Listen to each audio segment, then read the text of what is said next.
UFC 295 goes down, and it features Adesanya versus Pereira 3. Could that be like the future? Could that be what we hear? A trilogy fight if Adesanya wins?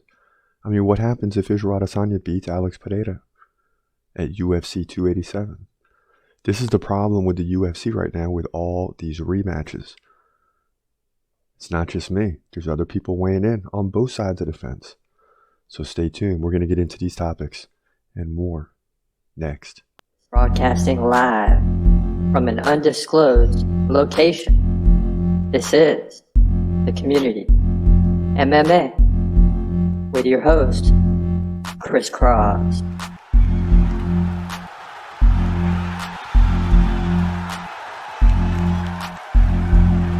What up? This your boy Chris Cross checking in. This is The Community MMA.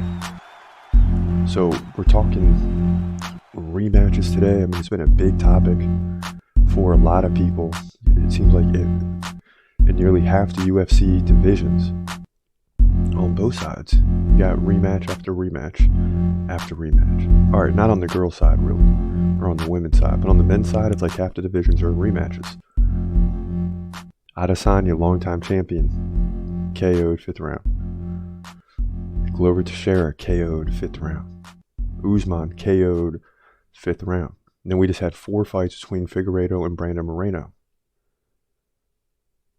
So you got longtime champions. See, in this situation with Adesanya and Usman, they're probably, you can make the case there should be a rematch.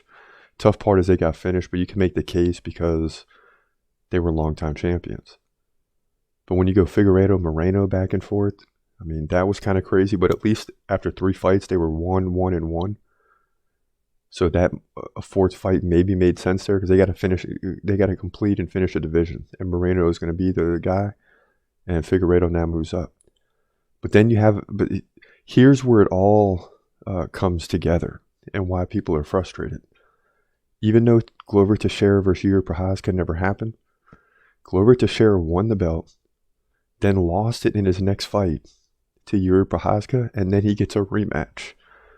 So that situation tells you right there that it's like, okay, automatic rematch if you lose the belt.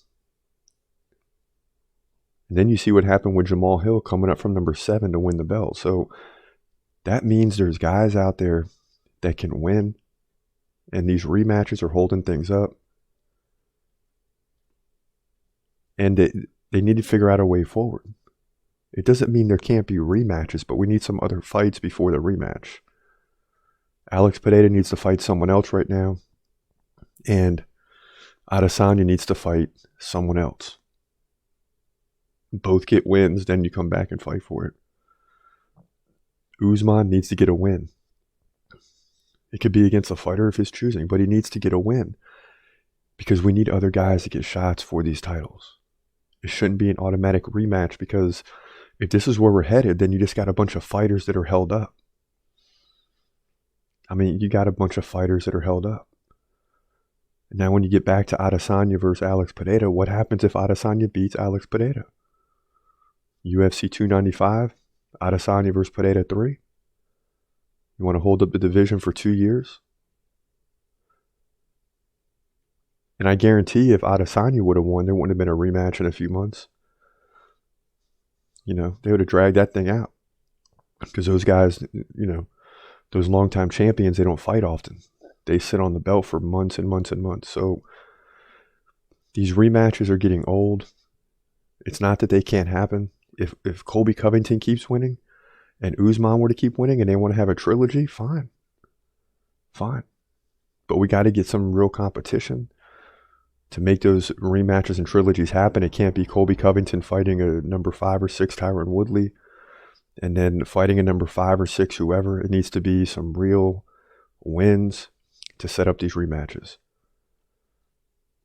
And I'm not mad that Adesanya and Usman get rematches. Again, they're longtime champions, you can make the case, but Glover Teixeira getting a rematch, Figueiredo and Moreno getting immediate rematches 3 times, it's all a little too much. Especially when you're a fan like I am of Hamzat Chimaev, Shavkat Rakhmonov, okay? We can name about 20 people right now that are just being held up. Raul Rosas Jr. said just yesterday, I believe, that he wants to be a 3-belt champion. Well, so did Khamzat Chimaev. And what happens is when you get to the top, they just slow you down. I mean, Raul Rosas Jr. could climb like Sean O'Malley and then get to the top, and then they're going to bring in some Henry Cejudo off the street, and now you're on hold. And then what if Aljamain Sterling wins? You think Aljamain Sterling's getting a rematch? No. So you have all these things at play right now, and it will just drive you crazy in terms of where it's headed. So before we get any further, let's get into the Adesanya or Pereira versus Adesanya 2. And then we'll come back and look at the co-main event, at least for right now, which is going to be ridiculous as well. In the middleweight division at UFC 287 for the middleweight division title, we got another rematch here between Alex Pereira, 7-1, the Brazilian, taking on the Nigerian former champ, Israel Adesanya. He's 23-2. Both guys 6'4". Adesanya's got a 1-inch reach advantage, pretty much even. He's a switch stance fighter. Pereira, we know, stands right-handed. Now, more activity from Pereira, 5.2 significant strikes per minute to about 4 per minute for Israel Adesanya. So that's, over the course of 25 minutes, that's 25 significant strikes, which is why Adesanya has got to pick up the pace in his fight. Takedowns, forget about it from either fighter. They're trying to stand and strike, which is why it's a tough matchup for Adesanya. Both guys got great takedown defense, 73% Pereira, 77% Adesanya. Now, in the last fight, before the finish, Adesanya had a pretty good lead, like 10 or 15 in significant strikes going into round 5. And then Pereira turned it on and got the finish, 2:01 into 2 minutes and 1 second into the 5th round. Now, before that, Adesanya was ridiculous. Major winning streak if you look past the Jan Blachowicz loss for the UFC light heavyweight title at the time. I mean, he was beating everyone. Sean Strickland, Jared Cannonier, Robert Whittaker, Marvin Vettori, right? He lost to Blachowicz. Before that, he beat Paulo Costa, Yoel Romero. But he hasn't had a finish since September 26, 2020. And I'm thinking he's either got to get the finish here, or he's just got to have a ridiculous pace, shooting for 150 to 200 significant strikes, and just continue to work and not be worried about running out of gas. He's got to be in great shape, and he's got to just frustrate Pereira, who is a real slow-paced fighter. Even though he's got 5 significant strikes per minute, kind of lulls you in. But you got to have activity and not let him be comfortable in his shoes. And if Adesanya does that, I think he takes the belt back. And that's exactly what I think is going to happen. That's my prediction. A little bit of delayed on this one because I had to really think about it. A lot of times we do it on the fly, and we are now, but I really believe Adesanya is going to go in there and find a way. I mean, he's a specialist in this area. Tough matchup with Pereira, the fact he beat him 3 times now, but that won't matter in this one. Adesanya wins, likely by decision, to move to 24-2 and get the belt back, and then we all got to hope there isn't another rematch. But that's the way it goes down here in the middleweight division at UFC 287. I mean, at the end of the day, Adesanya is still one of my dudes, right? I got to go with him. He's on the dude list, still top 10. He's lost to the guy 3 times. He doesn't have the belt anymore, so he's hungry as heck. And he was hungry going into the last one, but now he's on a different hunger level. Like, he's starving to get the title back. At the end of the day, I don't think it matters, though. I think Khamzat beats both of them pretty easily. But at the same time, while we're sitting through these rematches, we got to make predictions on them.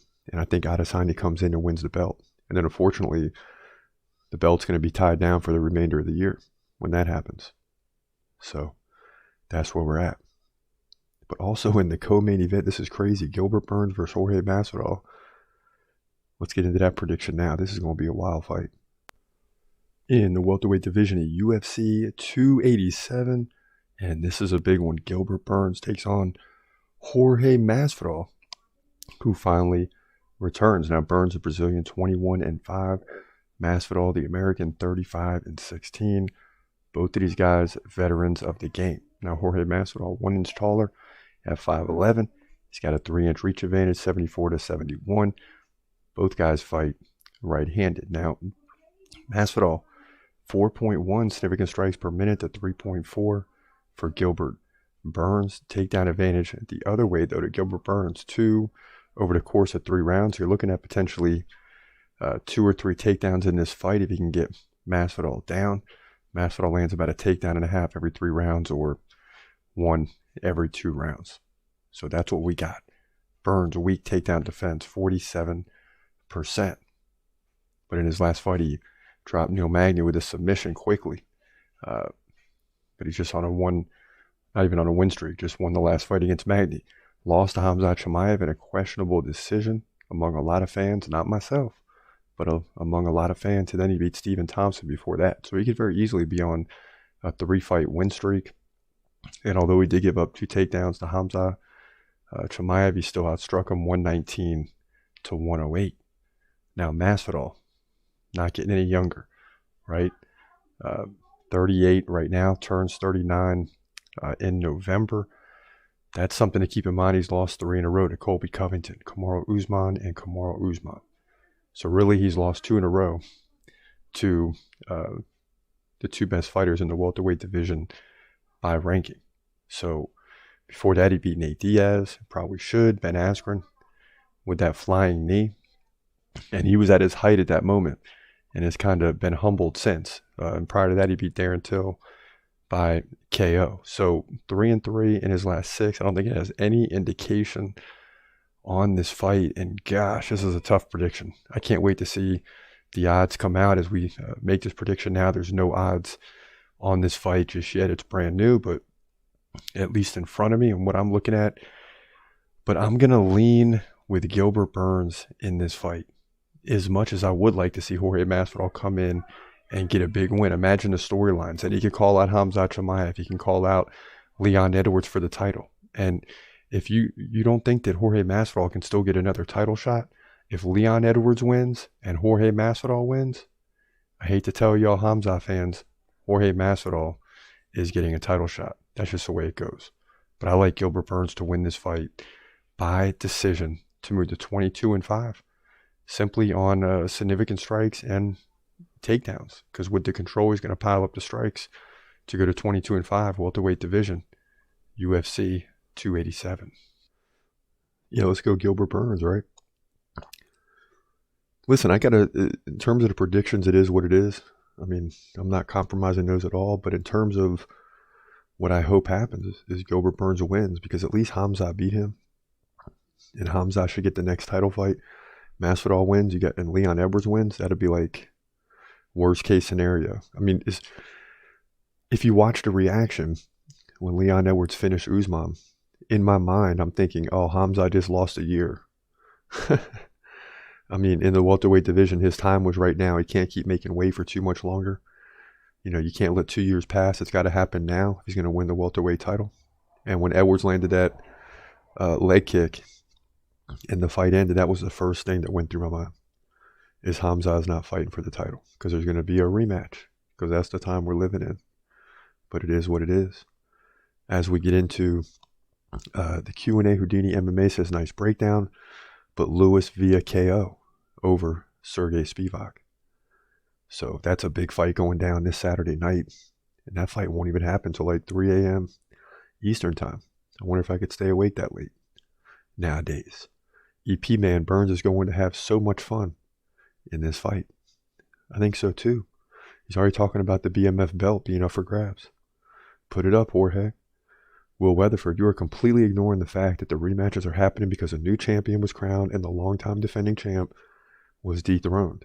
Izzy and Usman completely deserve immediate title rematches for all they have accomplished in their reigns. And this was my fear of how people might think, because now we're talking about Usman and Adesanya getting rematches. These two should. Now it's questionable because they got finished, but you want to make that case, Weatherford, that's fine, because you're right. That can't really be argued. But why is Glover Teixeira getting a rematch after having lost a belt, I believe, on his first attempt? Right? Even if it was his second, I can't remember now, but still. It's like Yuri Prochazka won. Now it should be Blachowicz versus Prochazka. Instead, they scheduled the rematch there. You got Figueiredo Moreno 4. You got all these guys waiting for rematches. Why doesn't Charles Oliveira get an immediate rematch? He was beating everybody by finish. 11 fight win streak, and then he fell. Why doesn't he get a rematch? Because that's not the way it's supposed to work. Charles Oliveira has to work his way back up now and beat two or three people and prove himself. And then, make it undeniable that he should get a rematch. That's how it's supposed to go. No matter how long you've been champ, but Usman and Edwards, you can make that case. And I really won't argue that too much. Bo Jackson, Clark's due. Devin Clark versus Dylan Jung. We got Jung winning that fight. Who do you got for Brunson versus Duplessis, my dude?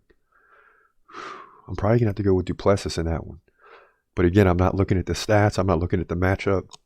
A lot of times with play in, and Derek Brunson is no joke. But Duplessis isn't either. So that's going to be a banger of a fight. I'm going to enjoy doing that fight prediction. For real, for real. EP, man, they can have the rematches if it's a decision win. But we getting rematches due to KOs and submissions. What's going on? Yeah. The Micah Reynolds, from what I have seen, is same story. Alex is too big and goes 4-0 and wins again. I hear you, but I'm disagreeing with you on this one. Because Adesanya is still one of the best fighters we've ever seen. Not the best. One of the best.